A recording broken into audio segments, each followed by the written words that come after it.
Okay, next.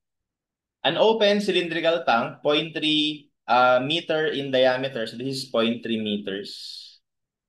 And zero point 0.8 meters high is partially filled with water to a certain depth. It is then rotated about its vertical axis at 240 RPM, means revolutions per minute, ha?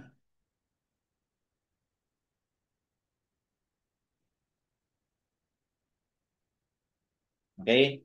But no water spilled out. So nung nag-revolve daw ng 240 RPM, wala daw natapon na tubig. Okay? So estimate how deep is the water in the tank. So let's say ito yung tank.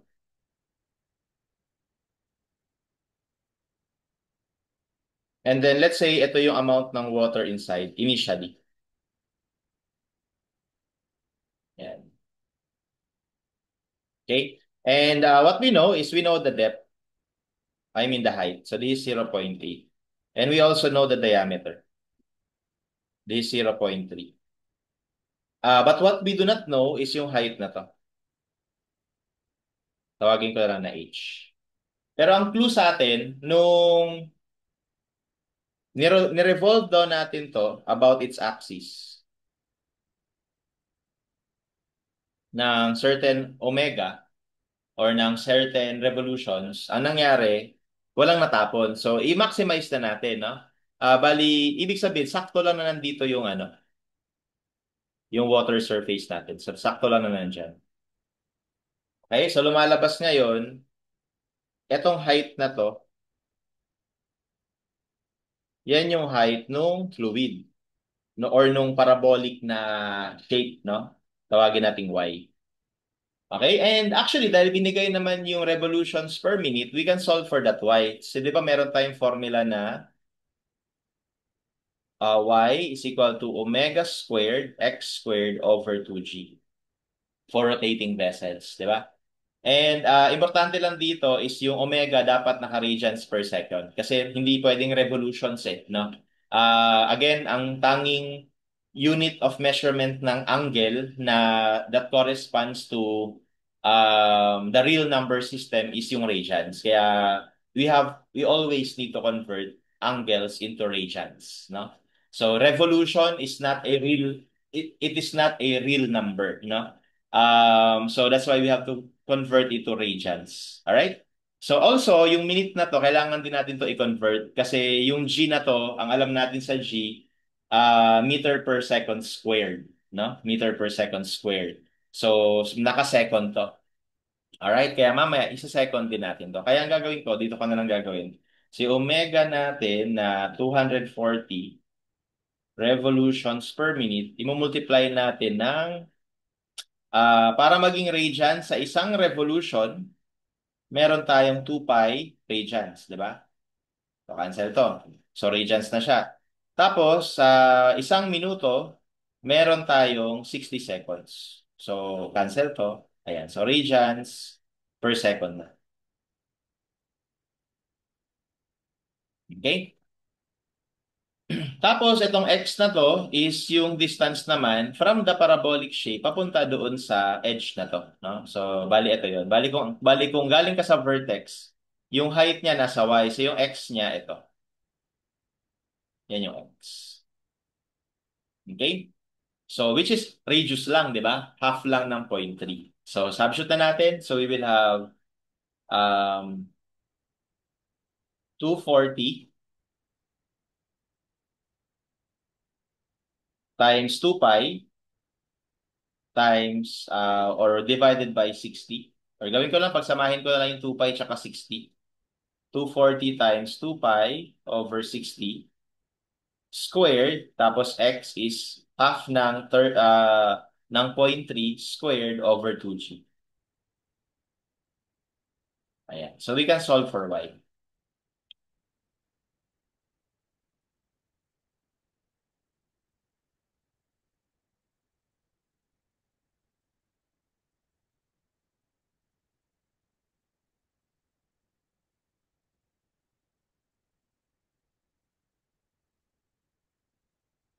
And that is 0.724.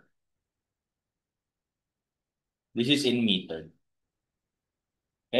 So alam na natin yung Y. So ngayon ganito, may property, may property itong parabolic shape na to na kapag walang natapon na tubig, no? Kapag walang natapon na tubig, it is always symmetrical. This is always symmetrical with respect to the original water surface. Ulitin ko ha. May property ang parabolic shape sa rotating vessel na kung saan it will provided na walang natapon, it will going to be symmetrical sa original ground surface. So ibig sabihin, what I meant about symmetry is yung height niya. Symmetrical dito. So ibig sabihin, palagi pagka inikot mo yan, with respect dito, lagi itong half at saka half nitong y. Again ha, yung property na yon is valid lang kapag walang natapon. And sa problem number 12, wala naman daw natapon. Kaya ibig sabihin, pwede ko nang ma-define to. Bali lumalabas ngayon, ito will just be y over 2. Okay? And therefore, y over 2 plus h ay dapat equal sa 0.8. So, kunin ko lang muna yung y over 2. So, yung y over 2 ay 0.362. Okay? So ngayon, dapat yung 0.8 ay equal sa 0.362 plus h. And from here, we can solve for h, which is going to be 0.8 minus yan. So 0.438. So that is the depth of the water. Actually, that is the maximum depth of the water without spillage or kapag walang natapon. So that's letter C. Okay? Next, at what speed in RPM would the tank be rotated if 1.4 liters of water spilled out? So for number 13, so bali, assuming na ang tinutukoy natin dito is same pa rin naman kanina, so ibig sabihin at this point, alam na natin kung ano yung water level. Alam na natin na ito ay 0.438, alam na natin na ito ay 0.362. Okay, so tapos ito 0.3 pa din. So ngayon, may natapon daw, no? Volume spilled is 1.4 liters. Ang tanong sa atin, ano yung revolution? Ano yung angular speed? Okay? So dahil meron natapon, so it is possible na ganito, dahil open yan, ano? So ganito yung pwede mangyari na parabolic shape. Ganyan.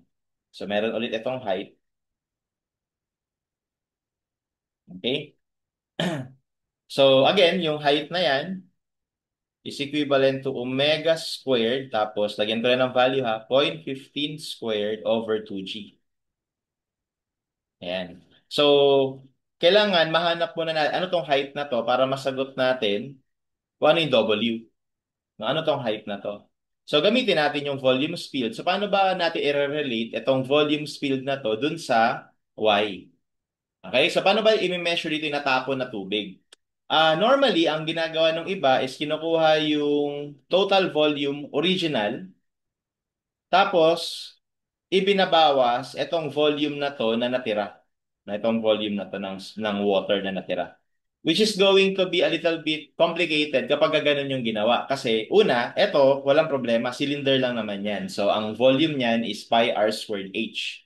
Ito naman, dahil siya ngayon ay combination ng paraboloid at saka ng cylinders, iba-minus mo pa itong paraboloid na to dun sa cylinder na to. Ang mas madaling approach is instead of using the volume of the fluid, we can also use the volume of the air, no? Yung hangin. Ibig sabihin yung walang tubig. So 'di ba, ang volume ng air original ito. Ayan, yan yung original volume ng air, yung walang laman. Tapos ngayon, ang naging volume ng air mo, ito na. So, ganun din yung idea. Dapat yung difference ng volume ng air ng ngayon at saka yung volume ng air kanina, ang difference nun is ito pa rin. 'Di ba? Kasi pag may natapon, ang mangyayari lang naman, yung tubig napalitan ng hangin. 'Di ba? Pag may natapon, yung volume ng tubig dyan sa dito originally ay napalitan lang ng space or ng hangin. Okay? So that's why we can say that the volume spilled is equal to the volume of the air. Lagyan ko na lang final. Ibig sabihin yung yung pagkatapos mo na siyang ikutin, yan, inikot mo na siya. Minus yung volume ng air initial. Ayan. I-define natin isa-isa. Ano ba ang volume ng air initial? So dahil ang volume ng air initial, ito yun, no? Yan yun. So which is ano lang, cylinder lang siya.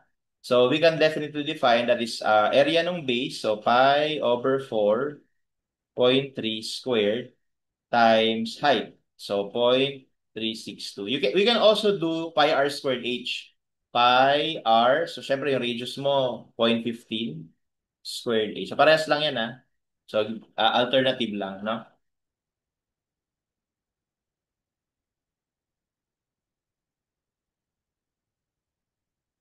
Parehas lang yan.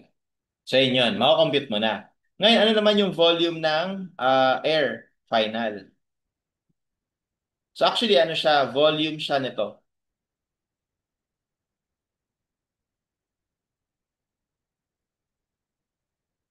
Yan, volume nito. Which is a volume of a paraboloid.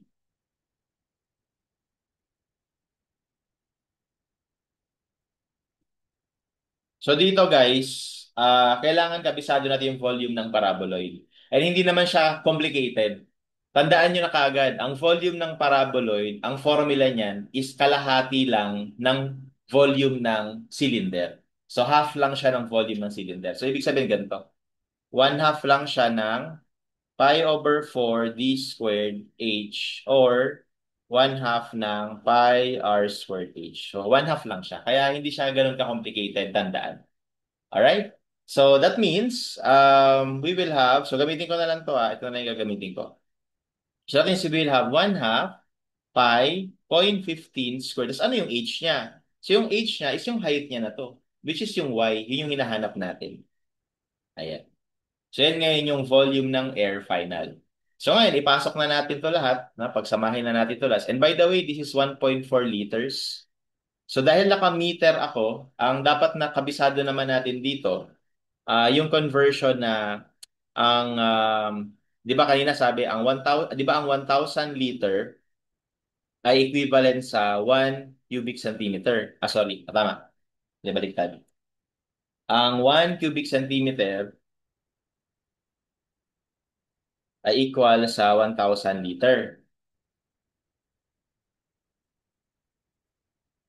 Ay sorry, tama tama pala yung kanina. Ako na yung nalito. Ang 1 liter ay equal sa 1,000 cubic centimeter. So, kapag kinonvert natin yan sa meter, no? Ang mangyayari dyan is yung 1 cubic meter ay equal sa 0.001 liter. Or another way of saying this is that yung 1 cubic meter ay equal sa 1,000 liters. Okay? Ayan. So, ibig sabihin, itong 1.4 liter, kapag kinonvert natin yan sa cubic meter pala, i-divide natin siya ng 1,000. So, parang ganito. 1,000 liter, 1 cubic meter. So, cancel to. So, parang naka-cubic meter siya. Kasi yung mga given natin, naka-meter lahat eh. 'Di ba? So, anyway, i-continue natin to equation na to dito. So, we will have volume ng air, which is, volume ng air final, which is 1 half pi 0.15 squared y. Ito yun. Minus volume ng air initial, which is, ito na lang ang gagamitin ko ito, which is pi 0.15 squared times 0.36. Dapat equal yan sa, baba ko lang. Dapat equal yan sa 1.4 over 1,000. And from here, we should be able to calculate for y.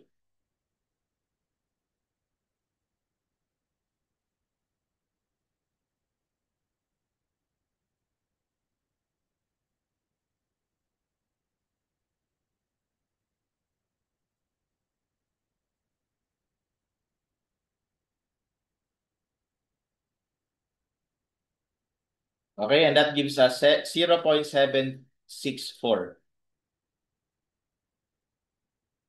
Okay, so yun yung y natin.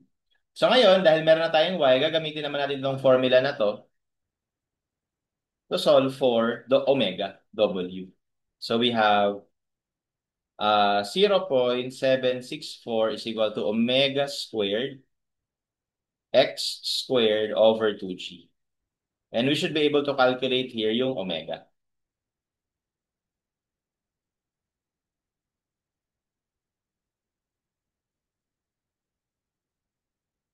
Okay, and that's 665.87. Ay, sorry, ano pa? May square root pa pala. Square root of answer. So that's 25.8.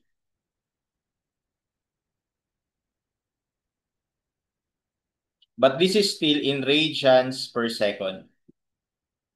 Okay, ang gusto sa problem, naka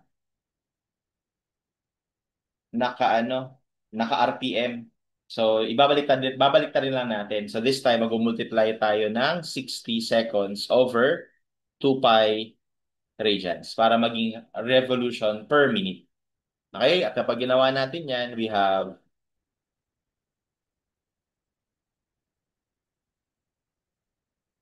okay, 246.41 RPM. And that would be our answer. Okay, and bigyan ko lang kayo ng konting ano, no? Dapat yung maging sagot dito talaga, mas malaki sa 240. Kasi yung 240, walang matatapon. So, di ba, the only way na merong matatapon is kapag yung revolution mo, mas malaki dito. So, just in case board exam to, kahit wag mo muna yan isolve, check mo muna yung choices. Kapag isa lang dyan yung mas malaki sa 240, yun na yung sagot. Wag ka na mag-solve. Okay, pero sa case na to, lahat naman sila mas malaki, kaya kailangan nating isolve.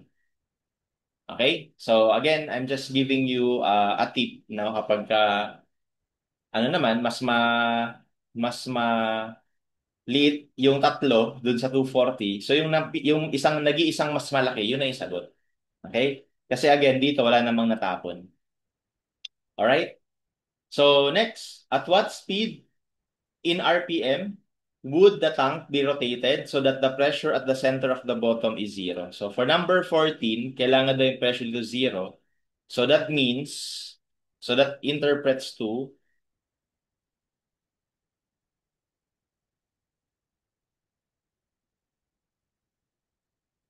so, kailangan daw yung bottom middle natin zero, yung pressure. So, well, para masabing zero yung pressure dyan, kailangan walang tubig na nandyan. So, ibig sabihin, dapat ang maging itsura nung paraboloid natin pag nirevolve ay ganito. Ganyan. Okay, so ano daw to? So, well, una, alam naman natin na yan yung magiging overall height, no? So, ibig sabihin dito, alam na natin na yung y ay dapat maging 0.8. So, therefore, diretso na. From the formula y is equal to omega squared x squared over 2g, so substitute lang natin, 0.8 is equal to omega squared 0.15 squared over 2g. And we can solve for omega.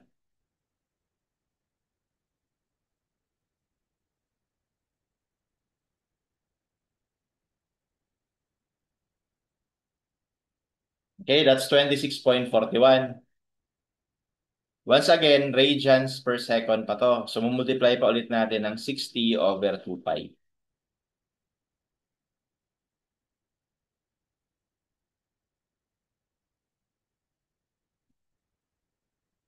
Okay, that's 252.22. And that would be our answer.